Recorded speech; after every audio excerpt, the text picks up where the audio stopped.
Olá, meus queridinhos, coisinhas lindas. Ô, pessoal, tudo bem com vocês? Bom, vamos então para a nossa segunda videoaula do conteúdo do segundo trimestre, que trata sobre síndromes metabólicas, né? Dentre dessas síndromes metabólicas, nós enfatizamos principalmente a obesidade.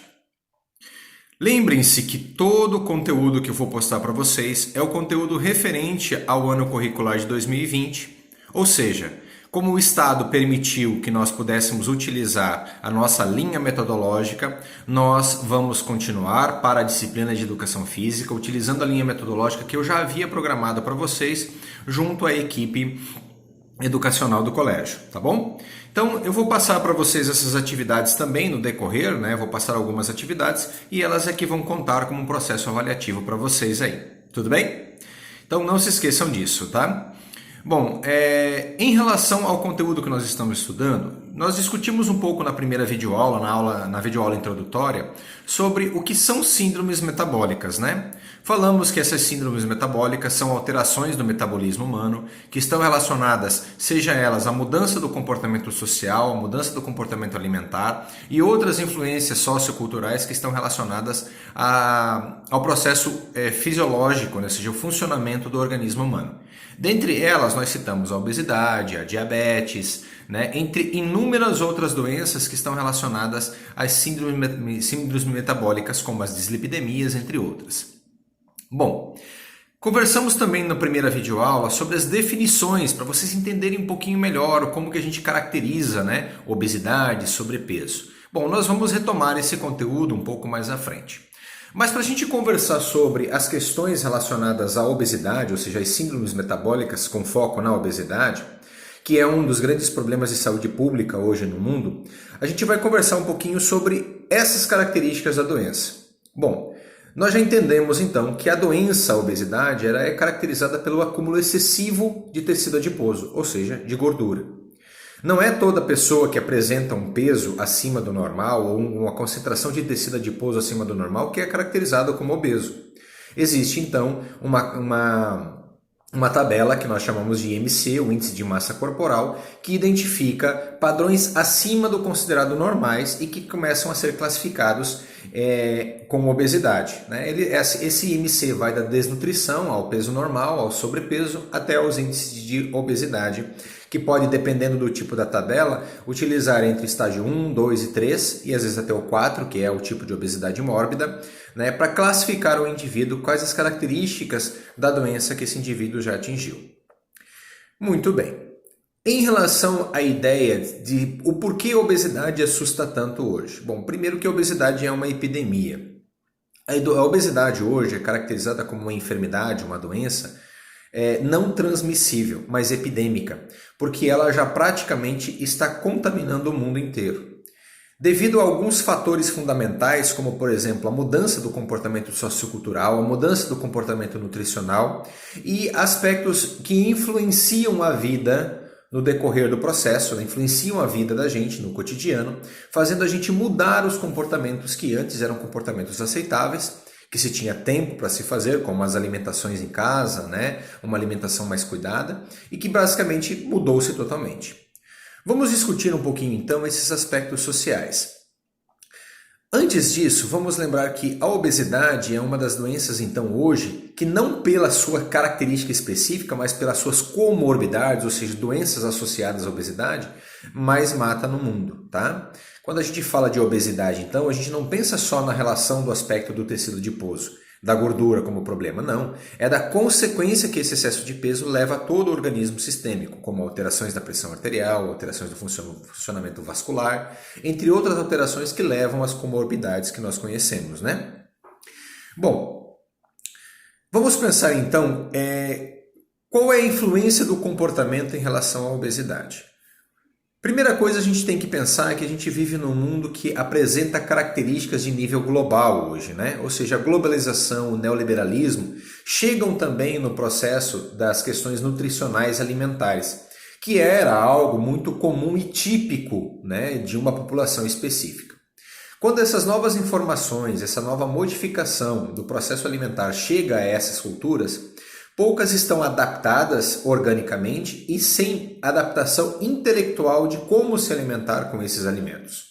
Nós vivemos num mundo hoje onde os alimentos são processados em larga escala, são produzidos e processados em larga escala, e cujo objetivo é que atenda ao maior número de pessoas possível, mas essa característica gera um processo de perda da qualidade desse alimento, gerando uma das consequências, que é a adição, por exemplo, de conservantes para que o alimento permaneça, duradouro por mais tempo.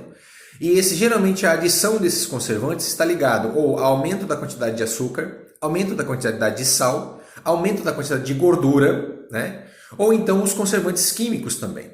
Então nós temos essas duas classes, os conservantes naturais e os conservantes químicos, que podem influenciar no processo das questões relacionadas a essas doenças metabólicas, como no caso a obesidade. Um dos termos muito utilizados quando a gente fala sobre essa mudança do comportamento social, quando a gente fala sobre alimentação, chama-se McDonaldização. O termo McDonaldização vem justamente dessa ideia de comermos alimentos produzidos em larga escala, de produção rápida, os fast foods, e com má qualidade, o junk food. Okay? Esse processo McDonaldização, ele entra no mercado justamente por uma necessidade comportamental e social humana. Principalmente a partir da década de 70, década de 80, nós começamos a ter a necessidade de uma jornada de trabalho mais longa e uma necessidade maior de que as mulheres entrassem no mercado de trabalho também. Claro, além de ser uma conquista do gênero feminino, foi também uma necessidade social, uma necessidade de mercado, que precisava de mão de obra para trabalho. Bom, as mulheres entrando no mercado de trabalho, entendam que toda aquela cultura alimentar, Teflon, aquela cultura típica, tradicional das famílias, onde a mãe preparava o alimento com certa qualidade, com certa preocupação, ela acaba desaparecendo. Porque as mulheres também começam a se sobrecarregar com essa questão da jornada de trabalho. Além de ter que trabalhar no normal, tem que chegar em casa, fazer todo o trabalho de casa e ainda prover o alimento para a família. Como isso começa a apresentar certas lacunas nesse preenchimento, as mulheres começam a apresentar dificuldade, porque é realmente difícil, ter que trabalhar, ter uma vida dupla, às vezes tripla, no ambiente de trabalho, em casa, como mãe, etc. Começa a se dar espaço, então, para que indústrias alimentares comecem a prover os alimentos em que nós comemos. Então, começa toda a produção de alimento pronto, industrializado, congelado ou não, que de certa forma seria mais prático e rápido no seu preparo, para que as pessoas pudessem ter mais tempo em relação aos aspectos sociais de forma geral.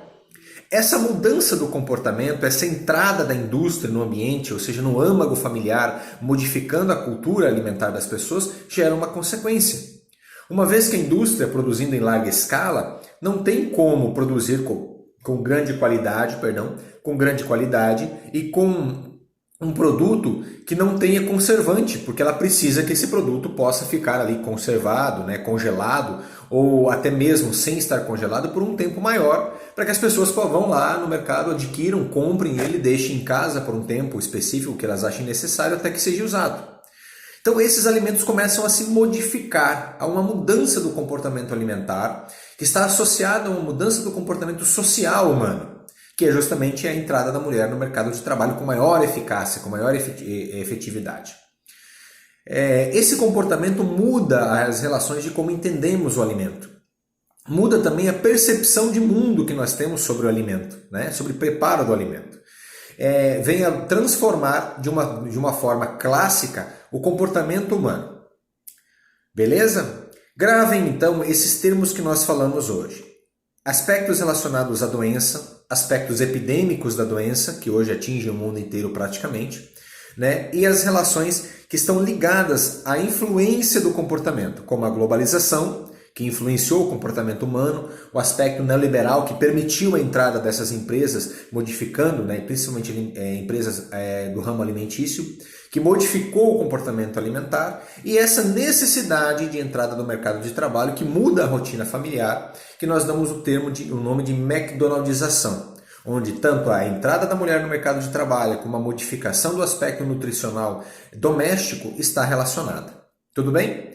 Lembre-se, pessoal, que eu vou provavelmente passar outras atividades para vocês agora em relação ao conteúdo do segundo trimestre, mas que é importante que vocês mantenham uma atenção. Gente, é impossível a manutenção de atividades realizadas por vocês, alunos do ensino médio do terceiro ano, com atividades relacionadas a uma possível copia e cola da internet. Não dá. Tá? Existem formas a gente identificar. Eu praticamente, quando eu abro e eu olho, eu já vejo automaticamente que foi copiado e colado da internet. Tá? Existem certos aspectos que fazem a gente perceber isso. E outra coisa, gente, pelo amor de Deus. Terceiro ano do ensino médio, não consegue me colocar um texto justificado, gente. Bom, vamos lá. Eu exijo que vocês coloquem no mínimo do texto de vocês, da atividade de vocês, que o texto esteja justificado. Justificado, lá no Word vocês vão observar que tem lá margem à direita, todo o texto vai para a direita, margem à esquerda, todo o texto vai para a esquerda. Centralizado, o texto fica centralizado. Justificado, aí é o que eu quero, o texto fica margeado, direita e esquerda. Isso chama justificado. Vocês selecionam todo o conteúdo, vai lá na teclinha justificar, ele justifica. Segundo, a letra tem que ser Arial ou Times New Roman. Isso não é eu falando, gente. Isso é normativa. Tá? Vocês vão para um ensino universitário onde isso é norma, é regra básica. Tamanho 12. Tudo é 12, gente. Não tem título. Não tem título um pouquinho maior, um pouquinho... Não, é tudo 12. A diferença é que o título é em caixa alta, letra maiúscula. Outra coisa. Pelo amor de Deus, gente. Aí não é nem... Eu não sei nem o que falar para vocês. Tá? É norma básica da ortografia portuguesa. Quando você começa um texto ou um parágrafo, no caso um parágrafo, todo parágrafo tem um espaço para iniciar, né, gente? Pelo amor de Deus. Então, regras básicas que precisam ser seguidas na entrega dos próximos trabalhos. Tá ok? Um abraço, se cuidem. Não deixem as atividades para serem entregues em última hora, como está acontecendo. Na última vez eu deixei uma atividade do dia 14 ao dia 30 e gente me entregou atrasado. Tá? Eu não vou mais aceitar, gente. Organizem-se. Um abraço.